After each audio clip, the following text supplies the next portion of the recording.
You think that you need to run ads to get your first 50 customers as an activewear brand? Well, I have news for you. You ultimately do not. If you're going to do that, you're going to spend a lot of time and a lot of money, and you're going to get nowhere because your budget is going to be relatively limited. Your first 50 orders are going to come from the closest, easiest, and most sellable people you can identify. The challenge is you just need to identify it.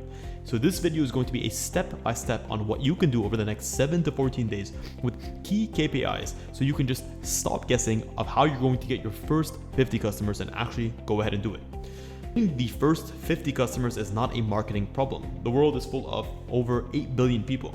It's going to be a math problem. You need a small list of real people that actually want to buy what you're offering and are likely to buy it with a simple system that gets them to go from, oh, this is cool, to, how can I buy? How do we do this? Well, that's exactly what we're going to be talking about in today's episode. My name is Shadi. I am the co-founder and creative director of FittDesign, the world's first sportswear design agency. And we have worked with thousands of brands over the last 10 years to help them design, develop, and market quality activewear. So without further ado, let's get right into the episode. So here's the mindset. Ultimately, you do not want to try to sell to everyone. What you want to do is sell one product to one core customer and scale from there. First thing is going to be setting up your scoreboard, understanding and saying it out loud, because if you don't get this clear, nothing is going to change. I'm not necessarily trying to be famous. I'm not trying to blow up this brand. All I'm trying to do is get 50 orders. It's a very reasonable and very, very acceptable kind of target. So then you need to pick your script length. If you want to go for a aggressive sort of sprint, 7 days. If you want to go for a little bit more of a beginner friendly one, 14 days, and then set your KPIs from there. If I want to create 50 orders in total, that means if I'm going for a 14-day pace, I need 4 orders a day. If I'm going to go for a 7-day pace, then I need around 7 to 8 orders a day. And ultimately, then you need to look at your daily activity minimums, what it's going to actually get you to in order to convert purchase or that buyer into a potential purchase. That means 20 targeted messages sent. That means 5 follow-ups sent to those who haven't responded. That ultimately means 1 proof post that you're going to put on your socials, that not a promo post, is just proof of concept. And then 1 offer reminder, which is going to remind customers of what they're purchasing from you. And if you hit these actions, the outcomes will ultimately follow. Move number 1 is going to be the DM waitlist, which is a simple story post where you'll tease a specific product. And this is going to be the easiest way to communicate to buyers, because you're not running an ad, you're essentially starting a conversation. So you'll post 1 story and 1 reel with this simple line that says, I'm going to be dropping a small batch of product X. Just DM me the word drop and I'll send you the early access and let you know once it's live. And anyone who essentially DMs you drop, this is how you're going to respond to them. So you'll basically say, hey, got you, and what size are you typically in a brand that you wear, and I'll guide you once it's live. Why this specifically works is you're not necessarily selling, you're not marketing, you're putting a feeler out there, and then you're getting inbounds that allow you then to signify interest, and once it's live, you actually then convert them from people who are interested into potential customers. The KPI here is going to be getting around 30 waitlist DMs, people who actually message you and actually tell you, oh, hey, I'm interested in this, within the first 48 hours. What you want to then do is convert around 20 to 30% of them into the waitlist into the orders themselves when your product goes live, making sure you're giving them one-on-one tactical advice about the product. And that alone can ultimately end up converting those 30 waitlists into around 6 to 10 customers that want to purchase from you. Move number 2 is going to be comment mining. This is the easiest and fastest way to find warm buyers. Most people are going out and they're DMing people that they don't know, they've never interacted with. They don't even know if these people are in the market for their type of product, and they're pitching them their product and their service. What you want to do instead is DM people who have already proven that they're interested in buying that specific product.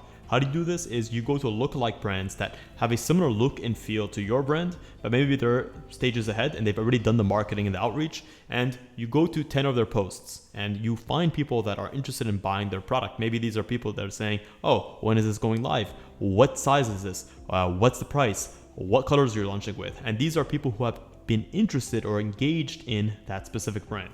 And what you'll do is you'll DM them. You'll say something along the lines of, hey, I noticed that you commented on this and I'm dropping a similar product with a very, very similar vibe. We're a new brand, we're doing XYZ. Do you want me to send you a link when it's live so that you can see and maybe I can give you priority access? If they respond and say, okay, got you, what specific size are you from the brand that you currently wear? That way I can guide you on what size that you would be. KPIs wise, you want to have at least 30 DMs sent per day that are targeting these kinds of warm buyers. What you're trying to target is around a 25% reply target. If you don't get that response, that means that the lookalike brand that you're targeting isn't the right brand, or the type of people aren't warm enough. Once you get a response from them, you want to also be able to send them a link once the product is live and ultimately convert those people into 3 or 4 purchasing customers from that specific link. Move number 3 is going to be borrow trust from micro communities, not necessarily large scale influencers, or what we call today as micro influencers. You don't need influencers with 50,000, 100,000, 200,000 followers. What you need is a community of real people that are actually providing value to society. These are gyms, coaches, these are swim trainers, whatever they are. These are people that are actually in the community doing the thing, and you just pick one lane for the type of people that you're going to outreach to. Is it a local gym? Is it a coach? Is it a powerlifting gym? Is it a niche group chat for a specific type of activity?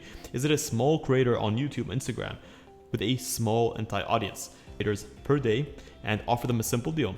They get a code and they might get some free merchandise, and they keep a cut off that product when they make a purchase. So something that you can say is, hey, quick message, I'm launching a small batch of product X that your type of people or the people that are interested in what you're interested in might be interested in. I can give you a code for the people that you interact with that would give you XYZ off. Want me to send you the details? It's literally no work on their side. Why this works, especially when you're targeting people who haven't had that many types of brands or that many large scale deals approach them, is because you're able to connect with them one-on-one. That creates immediate trust between you as the owner and them as a creator. And what you want to do as KPIs are around 10 outreaches every day, 2 yes responses, and every day 2 yes responses, and ultimately 1 code that is posted to or from that specific person's actual page, to their story or their group, and ultimately order targeting around 5 to 10% of people that actually see those ads or those outreaches into actual purchasing customers. Move number 4 is create a proof stack that makes people buy from a new brand. New brands don't lose out because the competition is that much better than them. They lose out because they haven't built up that trust and that goodwill with their customers. So for their customers, this feels like a risk. So what you need to do is build proof fast. What you want to do is create a proof stack of around 6 content pieces that you can post within 48 hours on your stories or on your main page or in Reels that show full front and back views of your product, close up of the fabric texture and other interesting zippers, trims, and details, stretch or movement of that product in a way that corresponds to its functionality, a detail shot of the seams, the workmanship, inside, the print, how it performs, how it washes, a sizing guide, a screenshot that is simple and easy to understand for customers that relates to them, and ultimately a founder clip from the founder, not from some sort of creator, that says who it's for and why this one exists in a sea of different products. So when you post, what you want to say in your caption is, this is a small first batch. If you want the link, DM drop, and then you go through the same cadence that we've done before. What you want to do as KPIs is post around 2 proof pieces per day for the first 3 days. You're actually going through this process, and you want at least 15 DMs asking for the sizing or the link. And those DMs are essentially buyers that are getting warmed up to buy when your product goes live. Move number 5 is going to be the launch offer. That feels like a no-brainer for customers to purchase from. When brands launch for the first time, they immediately go into anxiety mode because now they have to prove the concept. So they start to randomly discount and they drastically reduce the value of their product. And when you do that, it's very difficult to come back from it because you're training customers to wait for your discounts. So what you can do instead is you can do a launch offer, which is something along the lines of a bundle offer. You have the t-shirt for X, you have the pants for Y, but if you have them together, you get this bundle offer. It's not a discount, it's a bundle offer. Or you get a bonus offer. If you go within the first 50 orders, you get free shipping.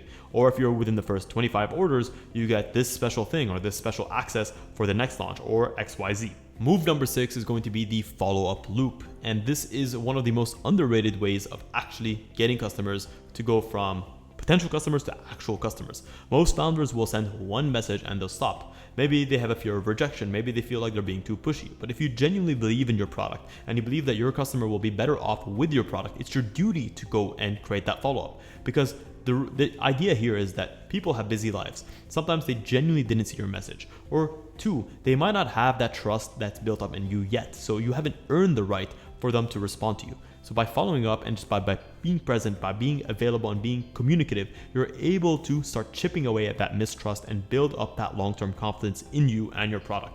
The sales comes from the second touch, third touch, fourth touch, as many touches as it takes to actually convert that person from a skeptical person into an actual confident buyer. So what to do here is to follow up with potential people who have interested or signified their interest and ask you to send a link. This is nice, or when is it dropping? And make sure that you're doing this on a cadence between 24 to 48 hours.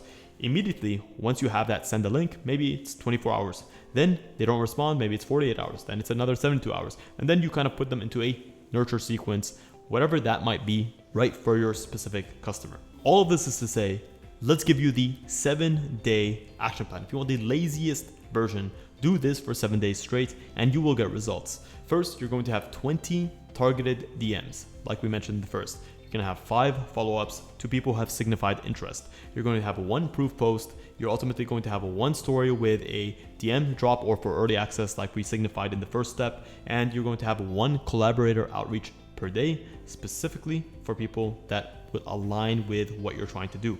If you do this, you're able to get data and you're no longer guessing anymore. You can fine tune, you can tweak, and you can scale from there to get those first 50 purchases. Believe me when I said that this is not a marketing problem, this is a math problem. You simply reverse engineering the outputs you want and figuring out what inputs you have to have. If you guys enjoyed this episode and you want to figure out how to create a quality product, that way you're also confident in the product that you're selling when you get right off the bat, right out the gate, you can check the link in the description to apply to work with us and to get a quote in under 12 hours of what it would take to turn your idea into a physical product in under 30 days. And I say this from the very bottom of my heart. Guys, thank you so much for tuning into this episode of FittDesign TV. Until next week's episode, stay awesome.